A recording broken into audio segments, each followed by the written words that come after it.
is wet wipes that's caught on this twig. It's about 1.5 metre thick mound of wet wipes mixed with twigs and some silt, a few leaves, but it's basically solid used wet wipes.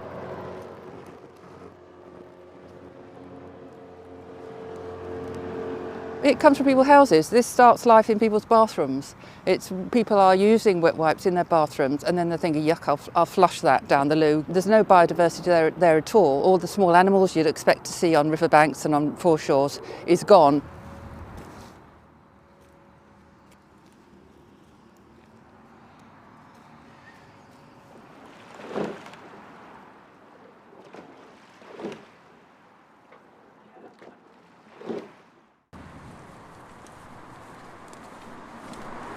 We see quite a nasty coating of grey, fine sediment on the bottom and brown and grey algae, which is coating the gravel, choking any weed life out of it.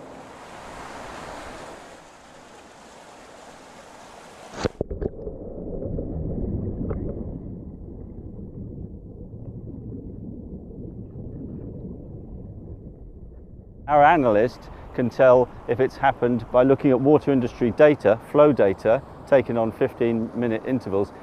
He can establish whether it's happened too early, if they've discharged it before treating sufficient for their permits. And we found a lot of illegal activity in that way.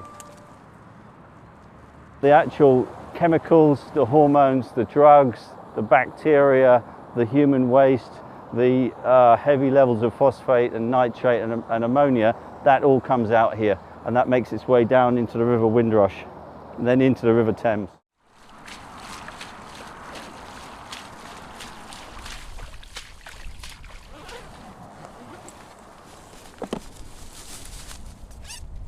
It's about 3 meters down into the Thames here.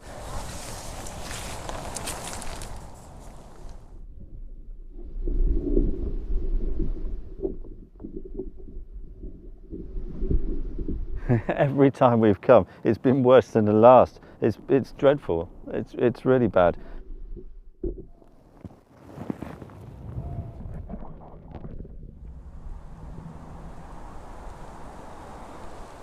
We'll present it to the Environment Agency and I expect them to do very little. They've become almost redundant and a spectator in the engagement now between campaigners, the water industry and councillors and local people who are now really pushing for the changes.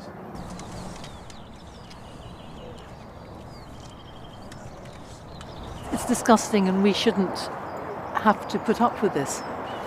You know, the river here was so clean you could see the riverbed only a couple of decades ago. And especially when there's been a heavy rainfall.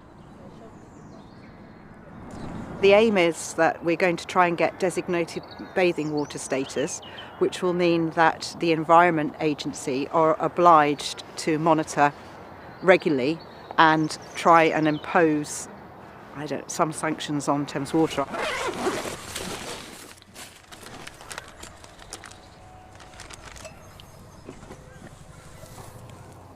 So you can see it's quite dirty today because it's just rained.